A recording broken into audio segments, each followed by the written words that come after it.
Beautiful night. Let's not ruin it by shooting each other. It's all right, sis.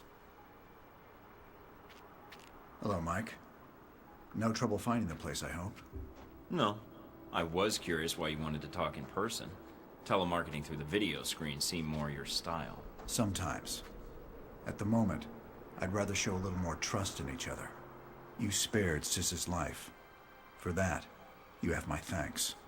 I have something of hers. Here. Did she give that to you? I see. The locket is a childhood memento.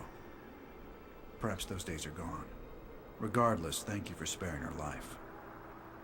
The gratitude comes from both of us, it seems. According to what I've been able to dig up on you two, she's your bodyguard. If anyone should be saving someone's life, it's her. That is correct. Intel suggests she's an orphan. That you're not related. I see you've accessed Interpol records, Agent Thornton. I thought I'd wipe those clean. I'm thorough. But if she's your bodyguard, why did you send her to Lazo's yacht? Isn't she supposed to be protecting you? She could have been killed, you know. That's no way to treat someone you care about. And no way to treat a child. Sis would not be here today if not for me, Agent Thornton. The world is cruel in many respects. And every day we survive, we have gambled against death and won. And the locket she gave you. Perhaps Sis is not a child anymore. To throw away childhood mementos so carelessly. That locket? It's not a childhood memento. Excuse me? The locket. It depicts St. George and the dragon. According to the legend, townsfolk fed their children to the dragon out of fear to prevent its wrath. Eventually, the king agreed to feed his own daughter to the beast. I'm not sure I like the implication, Agent Thornton. I wasn't aware there was one. I'm guessing only she knows how St. George factors in. But I'm wondering who G22 is in the story, and who you are. I'm sure Sis could clear it up. If she wanted to tell us, that is. She can't. Can't? Or won't? She's a mute. Let's walk. Sis will make sure we're not interrupted. All right. So, what did you want to talk about? I know to all outward appearances you're a rogue agent. I also know about Alpha Protocol, and in your case, it's being used for its intended purpose. Wasn't my choice, really. One of my associates made the decision for me. I disagree. You had other options, I'm sure. Did enacting Alpha Protocol change your mission? No. Then you should be proud of your accomplishment. What accomplishment? It's not often that one gets to turn the tools of their own government against them, and for the right reasons. And Alpha Protocol?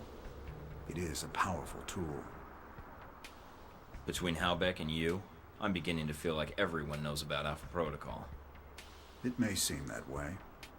I'd argue you're simply traveling in a smaller circle here, on the fringe of international politics. Is that what G22 is? On the fringe of international politics? No. We have aspirations, as does any government. But we believe that agendas are accomplished by careful study and observation. If the status quo is disrupted, it makes predicting triggers and events more difficult. You sound like one of the analysts of Alpha Protocol I know. Alpha Protocol has always had someone in that role. It helps them function as intended, no matter what iteration of the program. It's an odd thing. A government-sponsored program whose purpose is to prevent being policed by its own government. Now, what kind of foundation is that for a country? Seems like every organization, even ones without a country. Well, they all have their secrets, don't they? So the question is, who can you trust? Or is that why you asked me here? I propose we become allies. What, I become a member of G22? No. I propose we cooperate. You will find that as extensive as Alpha Protocol's leftover safe houses and gadgets are, well, G22 has access to much more. And the price? Let us say I owe you. You've already paid me, in the only currency I value. What do you say? All right. I need all the friends I can get. And for some reason, I trust you. You won't regret it, Mike.